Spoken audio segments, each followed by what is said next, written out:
Hello and welcome to another video from Football Oasis. If you want to become a professional in this country, you simply must have money. I don't mean to be disrespectful by saying this, but that's the reality. Some NPL clubs are charging up to $2,700 in junior fees per year, which actually ranks as the most expensive football junior fees in the world. And it's not like you get your money's worth either. There are plenty of kids being lost through the system because their parents can't afford it. We get really proud and puff up our chest when we say we're the most participated sport in the country, but we somehow have the highest registration fees. Why are the fees so high? You may think the fees go to staff members, facilities and maintenance. And yes, that is true, but it's a very small portion of that. Majority of the fees are going towards paying the senior players their wages. And you may be thinking, well, they're just kids, let's focus on the senior players. And that's what I'm going to tell you you're wrong. These so-called juniors or kids are the future of football in this country, and we need as many of them within the system. Focusing on senior football is not going to improve your A-League, your Socceroos, or your future of football. As things currently stand, it's nice to play semi-pro football and get paid for it. However, at semi-pro level, football is not a career and it's just a hobby that you gain some money from. Therefore, one solution could be to completely wipe away the senior wages. This is going to solve a huge problem, and the focus would now be on the juniors. Kids are the future of our game. They live and breathe football, which is why their parents are willing to pay such high registration fees. But some parents aren't willing and they just don't have a few $1,000s lying around. But parents don't want to be the ones crushing their kids' dreams. My dad lives and breathes football, and when I was playing in the NPL, he was working overtime, night shifts, and even picking up more shifts just so he can afford to pay for my dream. There should be no barriers, and particularly financial barriers, for kids to play football professionally. Let's not make football a sport for the rich, because it was never intended to be that way. Every NPL game that you go to should not be about the players who are 25 years and over. It should be a mixture of both senior players and younger players who are making it through the ranks and wanting to play at the highest level. And I feel like right now it's just too many senior players, or should I say players over the age of 25 in this senior squads. By wiping away those senior fees, you are focusing heavily on the development of junior football. And that also includes facilities, training, coaching, just to name a few. NPL clubs can sometimes be mistaken as selfish for not wanting to develop their youngsters. But to be fair, when an A-League club approaches an NPL club wanting to buy one of their players, they can only pay a few $1,000s, because that's a rule put in there by the FFA, which is why there is no incentive for these NPL clubs to develop these young players, because they're essentially not really gaining a profit. Another huge way to gain funding is through the government. Although, as we mentioned, football is the highest participated sport in the country, the government continues to fund the AFL with huge figures when compared to football. The AFL receives $131 million a year in funding.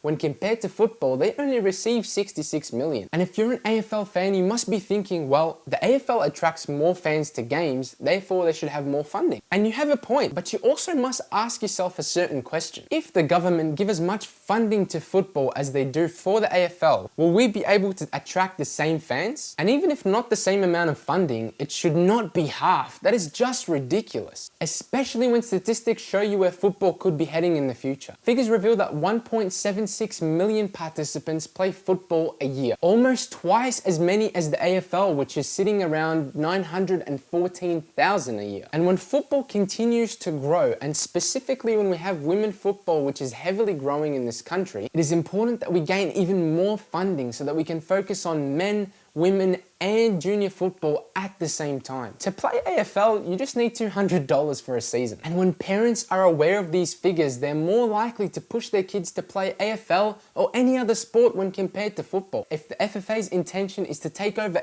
everything football related in this country, specifically when the second division comes in, then they're running a blind eye to everything that is going on under the A-League, which one of the main problems is fees. And I haven't even spoken about bribery and corruption happening within the NPL and state league systems. You can have a situation where your father is rich, is funding the club, and you're the starting striker of the senior squad, when the harsh reality is you're not that good and your dad is just rich. Corruption and bribery, if not cut out from our game, is going to hinder the progression of football in this country. It's costing us kids, and the Socceroos and Olaroos coaches are going to have corrupted players at their disposal who only climb through the ranks because of corruption and bribery. You can take your kids kids to an A-League game and watch a handful of good Aussie players. But if right now we are struggling to nurture talent because of these huge fees, how much longer are we going to see an A-League full of average Aussie players who got there not because of their talent? And as a scout, your pool of players is very small. Smaller than it needs to be, because you are simply